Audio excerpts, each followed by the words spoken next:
my child is 3 years old, and he can sit down to watch Paw Patrol the whole day, and he's always asking me for candies. And if I give him sometimes, I don't have it at home, but if I go to the store, okay, I will buy you some candy. But yes, I have this fear inside me that if I have a bunch of candies at home, he will only eat candies. And I have this fear that he won't go outside to the park and he will stay watching Paw Patrol the whole day. So, yes, what can you Okay, help? let's talk about that. It's a really great question. So, the most important thing for all humans is freedom. Children as young as a year old, even younger, their innate desire for freedom will override everything else. So if you control or limit something, your kids lose touch with what's being controlled or limited, and they just want freedom. And so what happens is they will overindulge because they want freedom above all else. So they're going to just, by nature, they're going to want to do exactly what you're telling them not to do, all day and all night. And even if you let go, like say that you hear me and you're like, okay, we're going to let go of limits on candy or whatever it is. It needs to be more than just a physical letting go. You have to really believe in it, because you're fearful, so your child is still controlled. And so when a child is controlled, they have a warped relationship with whatever's being limited. You guys must remember this. Think back. You know, when you were teenagers and you weren't allowed to drink beer, but you hung out with your friends, you got wasted just because you had freedom and you could. Or, I mean, there's a number of examples I could give you, but when somebody's limiting or controlling something in somebody else, they overindulge, they have a warped relationship with whatever's being controlled. So the only way for a child to find true balance and health is with complete freedom. But at 3 years old, I mean, you bring in the house what you're comfortable with them eating. I don't mean that you need to bring in like truckloads of candy and just pour it into your living room and be like, okay guys, you're free, whatever you want. I mean, you have your own personal values and morals and what you want to do. So, see, when we go to the grocery store, we do something called freedom shopping. My kids each take their own cart, and they get what they want. But we have a budget, because there are real-life limits. We only have so much money at any given week. So I let them know, okay, you guys can spend $20 each, and off they go. And we meet at the register to pay. You'd be blown away with what they choose with freedom. I'm always just so surprised. I actually had a freedom shopping challenge on my YouTube channel with dozens of families took part in it. Every single one of them said it was like life-changing. Because when their kids had freedom and trust, the choices, they wanted to make good choices for themselves. So I encourage you guys to do that if you want to see what really happens. Obviously for your child's too, you don't want them just around the store by themselves, but you could follow them. Yeah. What advice do you have for someone whose spouse is not necessarily on board? Like, so my business partner did unschooling for a very long time, so I saw it, and we moved from homeschooling to what is being called loose schooling. It's kind of the in-between between unschooling and homeschooling. Mm-hmm. And my wife is amazing, but she's, not quite on board. Mm-hmm. So she does want to have like to-do lists and structure and all that. And how can I convince her that the fear, like I know that she's still got stuff to work through, I guess would be a way to phrase it. Yes. And I know that fear impacts my children, but she's my life partner, and it's like how do you recommend I navigate? She does feel like if we just don't have structure, my son is just going to play video games all day long, he's not going to have social interaction. Right. Well, for the basis of unschooling in general, it's no forced learning of any kind. So I'm going to apply that to your partner. I would invite her, offer to give her information, but don't give it unwarranted. I tried that, doesn't work. The opposite happens. So maybe just say, I'm really noticing that the kids are unhappy, can we just talk? I learned a few things I'd love to share with you. The other thing is to keep in mind that, if only 50% of the parents, only one of you is parenting this way or believes in this, your kids are still better off than 99.9% of kids on this planet. So I can help you more with that if you'd like. in more details, but I think really just offering, leading by example, and just supporting her where she's at, compassionately. What questions have come up? Oh, so many hands. Hi, thank you so much so far. I was schooled, but now I'm breaking free from that. So I wanted to ask you, how do you influence your kids? If you try to influence them, do you influence them environmentally by changing what's available to them?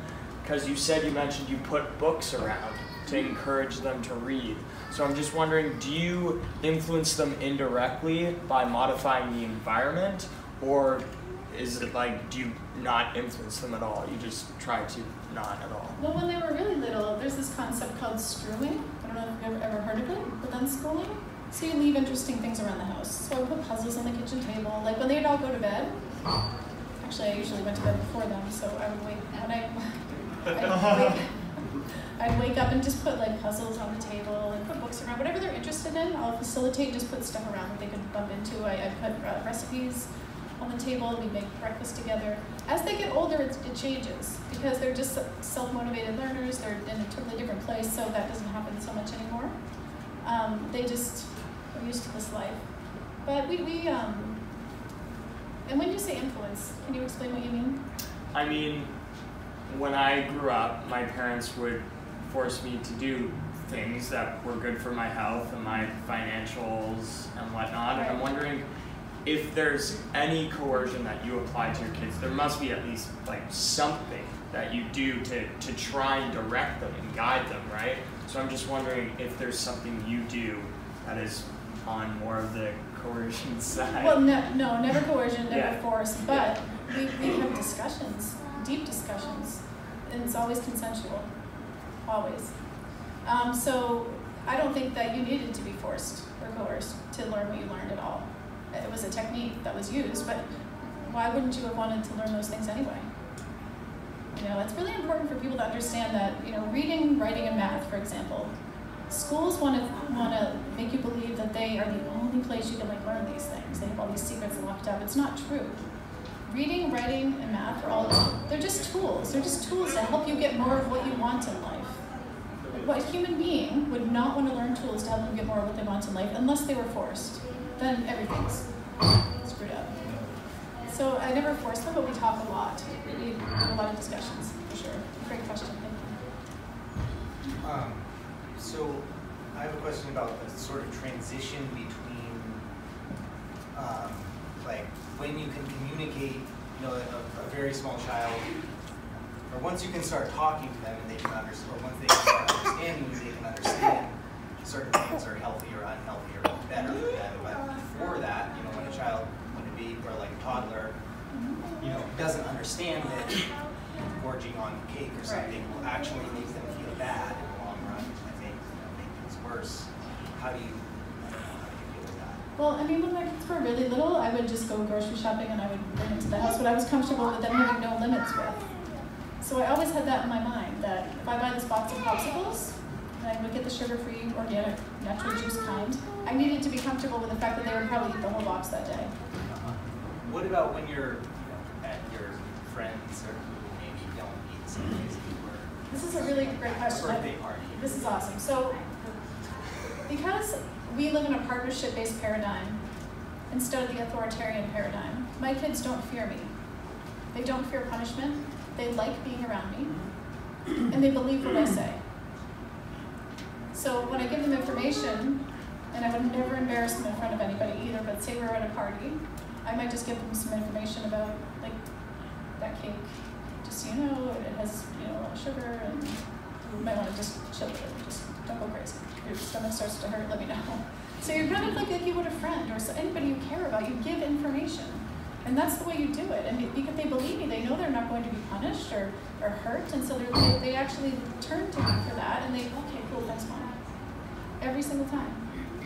So it's the relationship, it's the partnership-based paradigm versus the authoritarian paradigm that changes everything. So you have influence in your children's lives, and they believe you. They're not fearing you. They're not forced to lie. Their freedom isn't being, you know, threatened to be taken from them. They're not controlled. And in that situation, it changes everything. So my kids will turn to me for information. For example, like when they were really little, before we go into the library, I didn't have to threaten them and say, you better be quiet in here. I just said, hey guys, okay, just so you know, like libraries are pretty quiet. People are reading, people are on computers, so when we go in here, we gotta kind of just, be kind of chill. But I would always know if they had too much energy to go in there too. Like you need to be really tuned in. So sometimes I take them to the playground first, they thank me for that information. Before we go to the grocery store when they were little, just so you guys know, don't run around and be crazy in here just because there's a lot of people here, I don't want things to get knocked over, and okay. So, do you feel the contrast in authoritarian parenting and partnership-based parenting? Do you? Yes. It's hugely different, so. If we could return a little bit to the food thing, Sure. We're having sort of a struggle in our house with, we'll prepare, my husband or I will prepare something for a meal, and we'll sit down together, and the kids will just, not be interested whatsoever, and they'll say, we want something else. We want a bowl of cereal, or we want ice cream, or we want something, and we're really struggling with that because we work really hard to make their food, and they don't want to eat it sometimes, and it's frustrating. So yeah, I understand. I get it. But did you ask them to begin with if that's what they wanted for dinner? A lot of times, yes. And they say yes, and then they change their mind? Yes. I mean, I think it's something that parents stress over. I understand that it might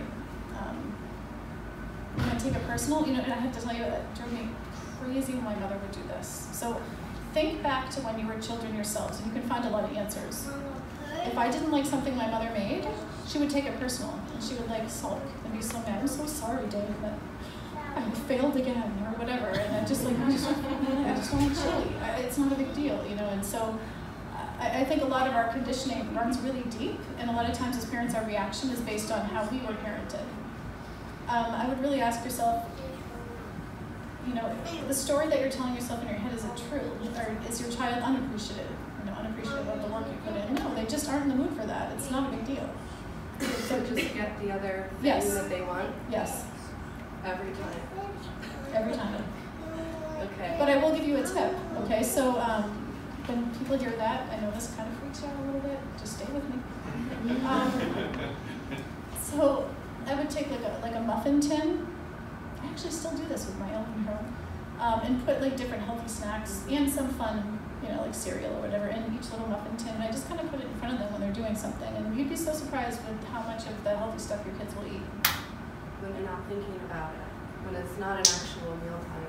That's right. Not. And to force a child to sit at the dinner table, most people in our culture, the only time they spend time together is at dinner.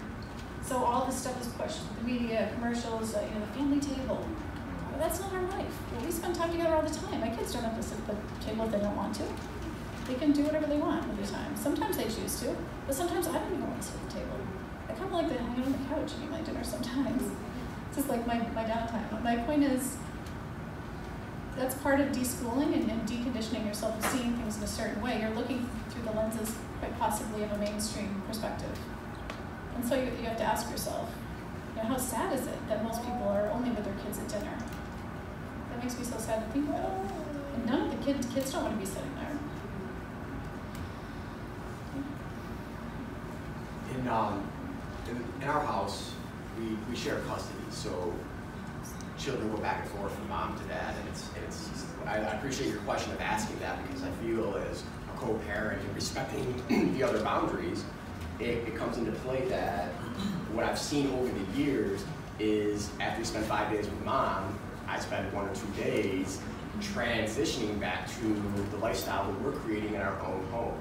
I just want to ask if in co-custody situations, have you had experience with someone being so resistant even after subtle education, allowing them to ask before offering information to adjust, because I almost feel like it's not just two different worlds. I'm concerned about not just what we're doing, it's almost being challenged on every angle. It's almost like what we're doing is an island. Yeah. And that's scary to me, even though I know it's my value and I'm anchored in and this is what I'm going to do for my child and my family. I feel like in my own neck of the woods, I am not. I think talking to your kids about it is really helpful. I'm not sure how old you're. You said 11? Yes.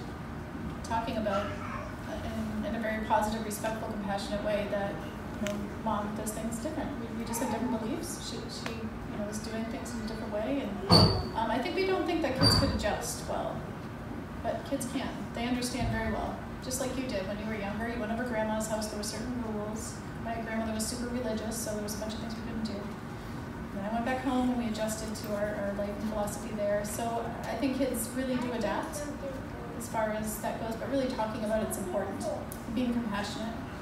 A lot of times if a child gets punished, like say your child goes to you and just say, I'm so sorry, I love you, and I'm sorry that happened to you, and just empathize. I think when kids are heard, when something bad happens, it can change the whole experience. I was told once that a parent or an adult validating abuse in a child and being there to be compassionate is really healing, and they don't have the damage necessarily from a child who doesn't have that. So you being a voice of just compassion and love, despite the mother being different, my goodness, it's really, really good.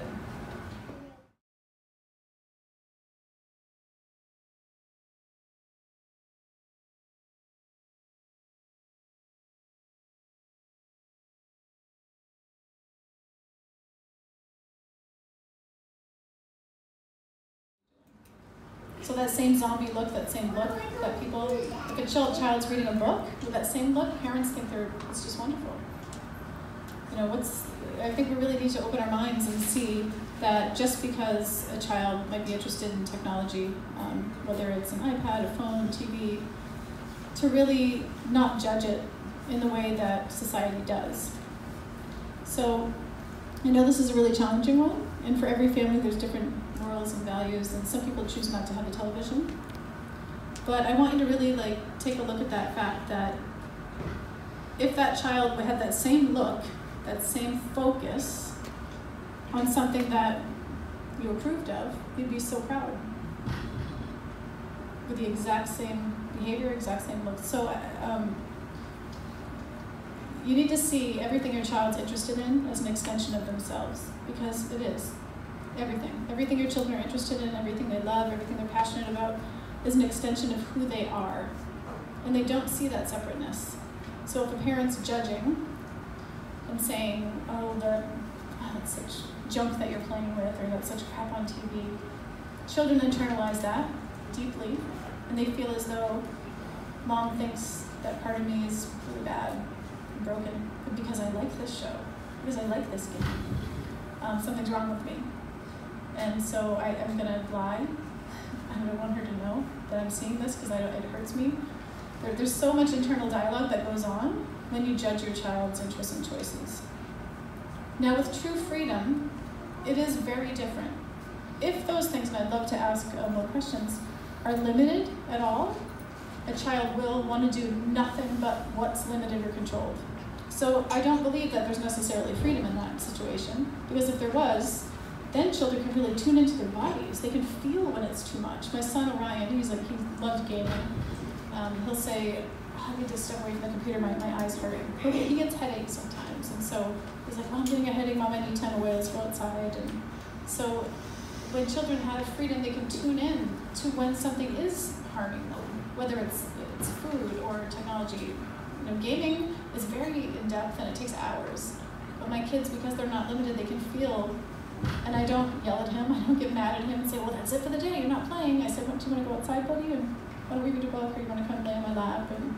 And he comes to me, and then when he's feeling better, he might go back to the game or might do something else. So the funny thing is that I want to end on, all of the things that parents are afraid of, that they think are harming their children, so they try to control or limit.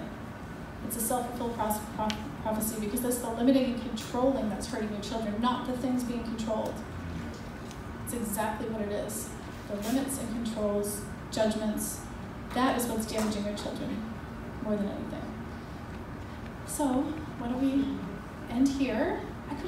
We have so much more to talk about, guys, so I'm going to make sure I'm here as much as I can for you. 4 days. Yes. So I want to just tell you that